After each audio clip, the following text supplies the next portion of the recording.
Hello, lovely friends of YouTube and Instagram and LinkedIn and wherever else you found this from. My name is Angela. Those of you who don't know me, I've been in business for 44 years, 24 of which I've been running my own business. 20 years I did corporate career, worked my way up the ladder there.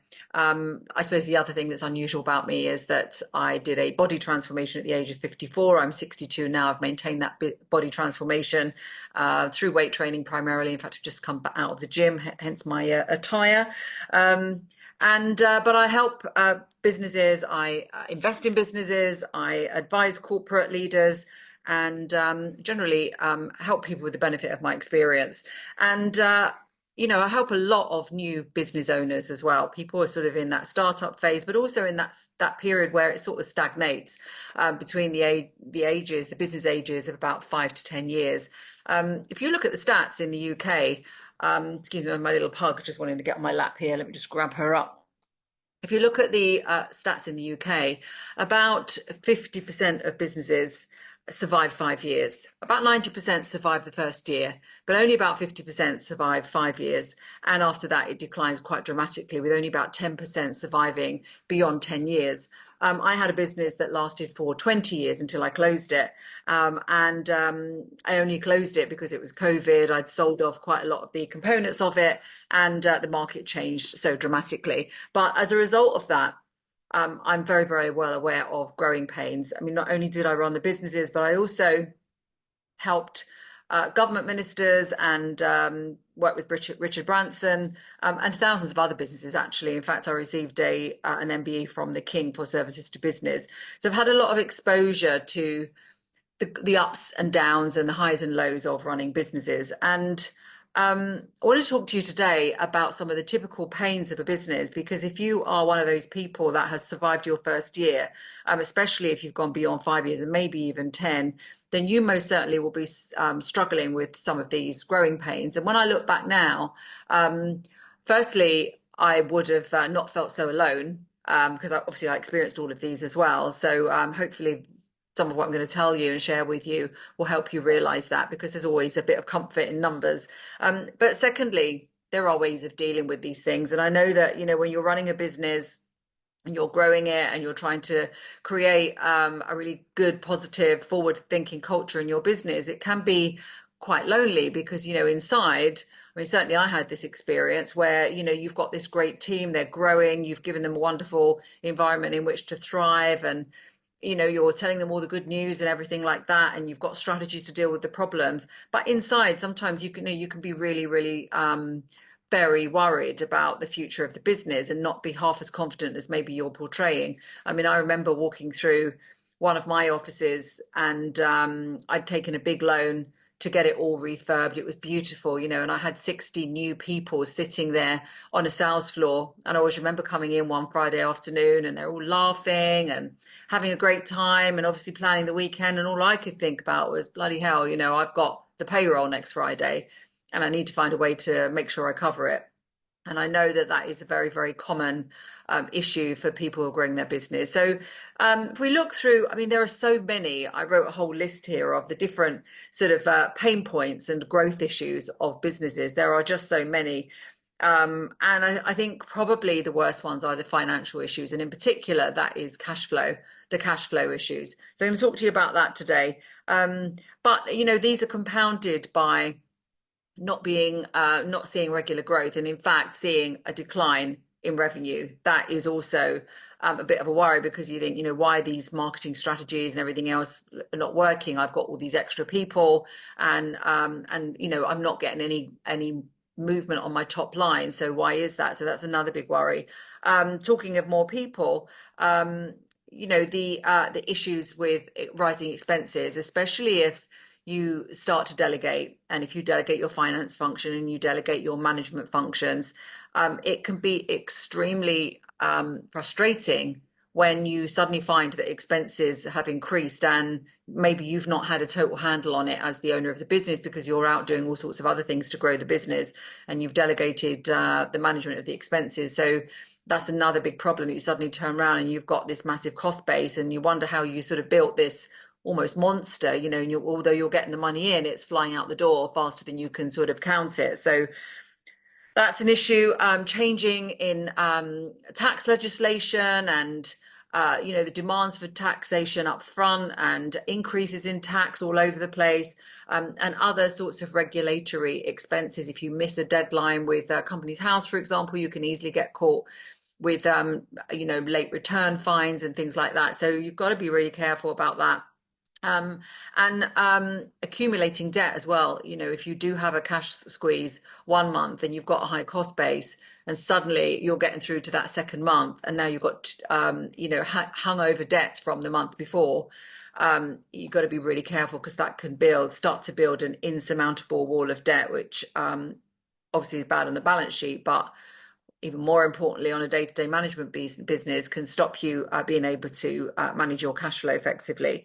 And so all of that as well really stops you from scaling like you want to, because as a leader of a business, you normally have all these great ideas, you're seeing all these really great opportunities, you're meeting people you'd love to hire, you're coming across consultants who give you great ideas, you're finding new systems that you want to invest in, you want to do more marketing spend and advertising, maybe you want to put events on for your people. I mean, and we haven't even spoken about the cost of enhancing the product and the service for your clients, because you want to make sure that they continue to come to you and that you can still deliver this amazing service that they came to you for in the first place.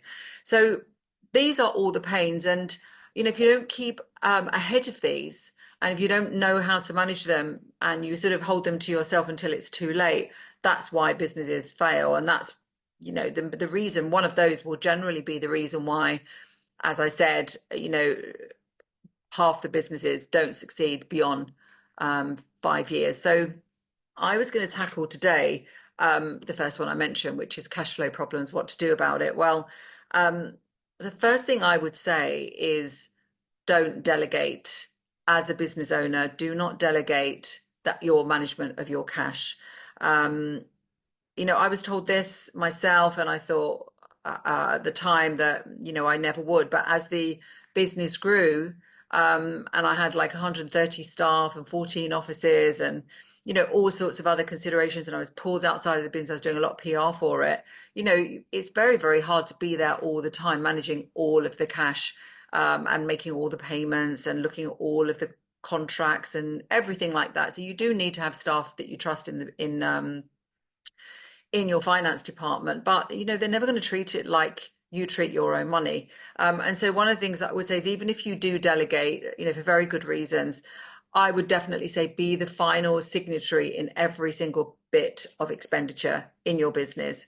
That's the first thing, is make sure you still are for the final signature, even if it means that the money can't go out, on a Tuesday or something.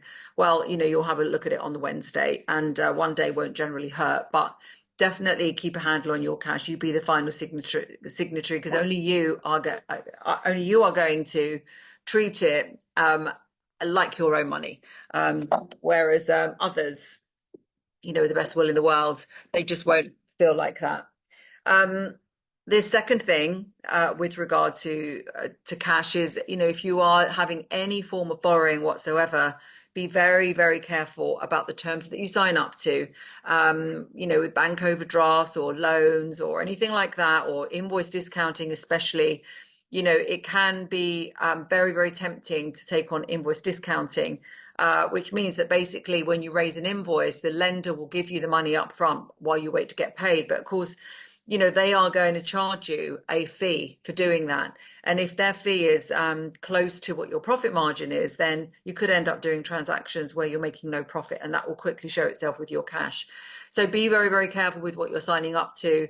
Be very mindful about what you're going to do with that money before you actually commit to the borrowing of it. Make sure that the cost of that money is not going to pick up all of your profit and eradicate all of your profit. And be careful, like I said, to what you're signing up to in terms of duration, so that you've always know exactly when that agreement is going to finish, and you have got the opportunity to renegotiate it either with that same provider or other providers. So be very careful of that. The next thing is a cash flow forecast. It is absolutely, I was talking about dashboards in one of my previous videos. It's absolutely imperative to have a cash flow forecast, to be really, really clear on what your cash requirements are going to be going forward, and to make sure that you've got itemized all the things that are going out on certain dates, and that you know what you need to be coming in.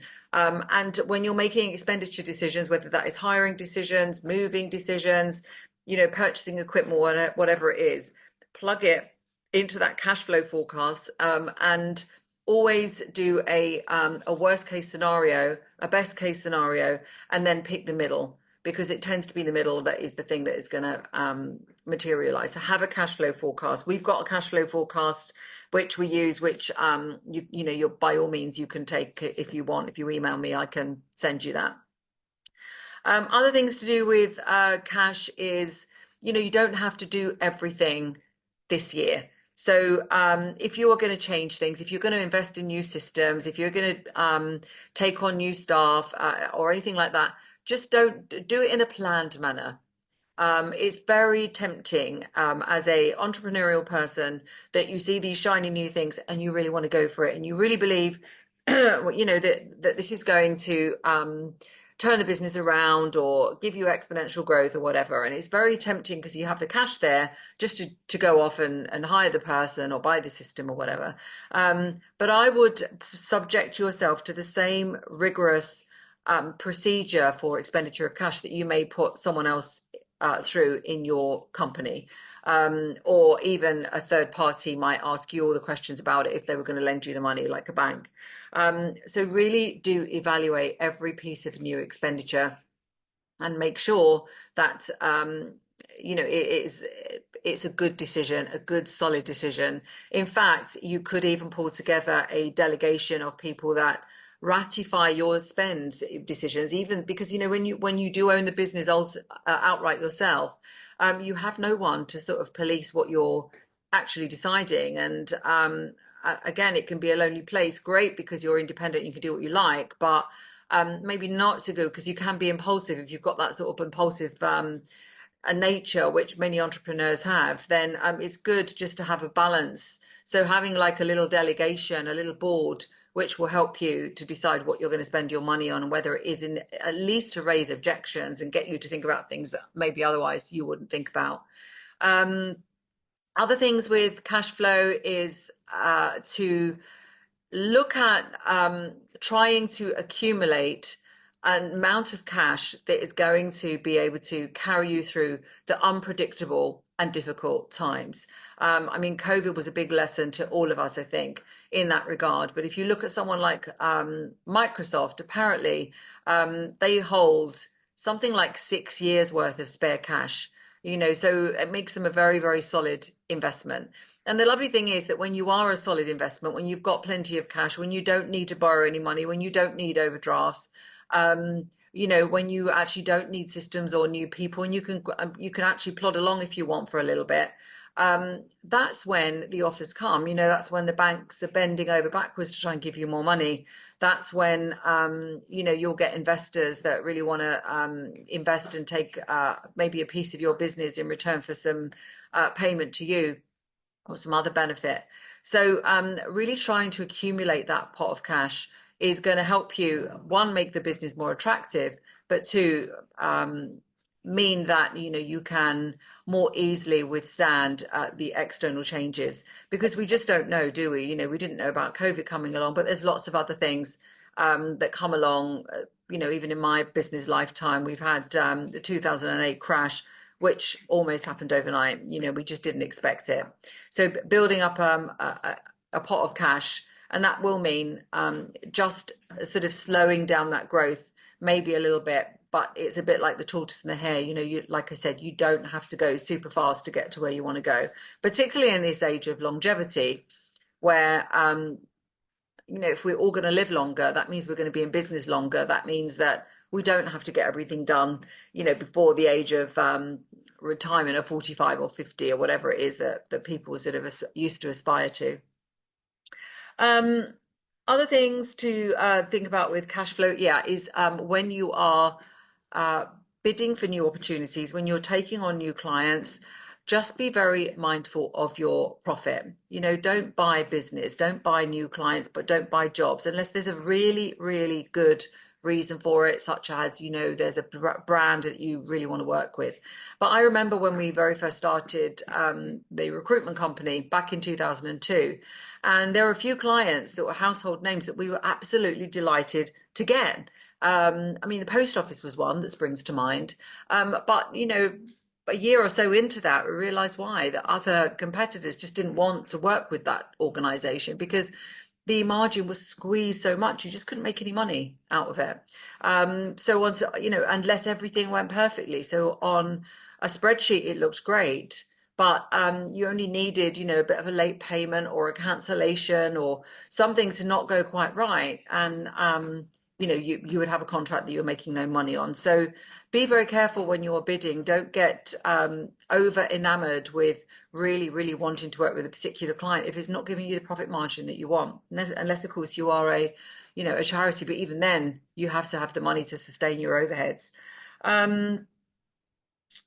I think look at operational efficiencies all the time. I talked to you about having a delegation for expenditure, but I would suggest having a delegation as well for the efficiency. We used to have sort of buddy meetings, I used to call them. So we had all these different offices. And so what we would do is we would take the individual that worked in one office and their counterparts in all the other offices, and we would put them together for a day, and they would call it a buddy day. And someone would run that meeting, and they would have lunch and everything. So it was really great from a culture point of view. But they would spend the day together talking about the job that they did. And they would go from start to finish. And everybody was, it would be amazing how many times, even though they were doing the same job, because they were in a different location, this is pre the days of remote working, by the way. And someone, from, I don't know, East Kent would say, okay, so step one is I do this. And then you get someone from Manchester who say, oh, we don't do it like that, or we don't do that thing. So they would go all the way through, and the benefit of it is that we would map the agreed method of doing that particular job. Let's say it was a resourcer job or I don't know, an account manager job or something like that. And then what we would do is we would get the whole team to look at what the efficiencies could be, how we could improve that process. And then we would run through it again. We would agree any changes. It would go on our internal intranet, and that would be the new way of doing things. And there were two missions, really. One was to improve the quality to the client, but secondly, it was to streamline. It was to eradicate manual interventions, error, potential for error, and really to save money wherever we could. And there were lots of times where we would say, well, we don't actually need that system anymore, or we don't need to take that step anymore. Or sometimes, we need to take this extra step or whatever. So, but it was very, very good at helping to improve our operational efficiency. And that had a great knock-on effect on our cash flow because it saved costs or it maximized revenue. So, or both in an ideal world. Yeah, I mean, I've talked about budget management. I've talked about unforeseen expenses, COVID being one and the 2008 being another. Um, the final one I'll end on because there's so many I could talk about, but one is about being very careful about your concentration of clients. If you find a great client, an angel client, let's call them, you love working with them, they love working with you, they give you more and more business. Everybody in the business starts to, know that client as well. Before you know it, that client starts to take up more and more of your time, and you can become concentrated with very few clients, and God forbid, just one client. In one of my businesses, we ended up having one key government client in the business. And on the recruitment side, we were okay because we had hundreds of clients that we were servicing. But this one government client, it was great. It was a huge contract. And it was an area of expertise for us. And so and it was a big barrier to entry for our competitors because we had this contract. But more and more resources of the company went into fulfilling that contract. And not just that, the requirements of that contract meant that the influence on the company became greater and greater. So that client was asking us to do things in a certain way that weren't necessarily the ways that we wanted to do it. And then you become sort of stuck between wanting to keep that client happy and doing things that you actually think are the better way to do it in terms of running your business. So if you're not careful, that can have dire effects if finally you lose that contract, or you decide enough's enough and you, for whatever reason, you don't want that contract. That can really be difficult for the business, and that's how a lot of businesses end as well. But if nothing else, even if it's not business ending, that can massively create a hole in your cash flow. If you know, if you're concentrated too much in this one client and then suddenly the relationship ends, and then you know you were really relying on that revenue to cover a large part of your you know, of your expenses, and then that means that you have to offload expenses and, you know, redundancies and things like that, which is all very unpleasant and not nice to have to do. But not just that, you can sometimes be left with expenses like offices and equipment and things which, you know, you can't easily offload. You can't sell, you can't get out of the contracts, and then you're stuck with these high levels of expenditure, and you know, you have to find some other way of getting the revenue in to cover these costs. So final thing I'd say is actually looking at your own personal expenses as well. You know, as a business owner, when you very first start, you are all about the business. You know, you're feeding the business, you're investing in the business, and then hopefully you start to take a salary. And I come across a lot of businesses like this where, you know, they're really, really working hard at the business. They pay themselves last, and they hardly take any salary. But then after a period of time, they get some success and they do start taking a significant salary. Now, the problem with that is when you take a significant salary from the business, then you know, you get used to it. From your personal perspective, your living standards can raise to the level of your business, and that again can cause a real problem if the revenue goes down in the business and you're finding yourself in a position because you have a mortgage and cars and whatever else those expenditures are that you have to cover. So again, being very, very careful with your own drawings and your own salary is important, and the way around that is literally that you know, you need more sources of revenue. And I would say that this is a big advocate for more than one business, because if you can have multi businesses and multi revenue streams, then you don't have to put too much pressure on one business, and too much pressure on yourself as well to make sure that, you know, you're always getting this salary from your business. So having multiple businesses, how do you do that? Well, that is going to be a subject of another video. I've done a lot of that as well: acquisitions, bolting on businesses to the core business, investing in businesses and being a silent partner but taking a fee in return for advice. I mean, there's many ways you can do it, which you can actually spread your own personal risk and have a multitude of revenue streams. I hope that's helped on cash flow. Like I said, there are many financial issues which can stop a business going beyond 5 years or 10 years. But you know, cash flow is really one of the ones they say that profit is reality, turnover is vanity, but cash flow is king. And certainly in my experience and that of all my clients, that has proven to be the case. So I hope this has helped. If you have any questions or you would like some help with your own business, then do get in touch. There's all sorts of links, and you can access different courses that we've produced. You can come to us for one-to-one consultations. We can come into your business and help you just really do a complete audit of the business. We can help you with having a scorecard and a dashboard for your business. We have a community of business owners that you might like to join. So there's lots of ways that we can help. Yeah, like I say, I have had a lot of experience in business. There's not much I haven't seen. And so generally speaking, if you have a question, I can help you out with it. Okay, thanks very much. Bye-bye.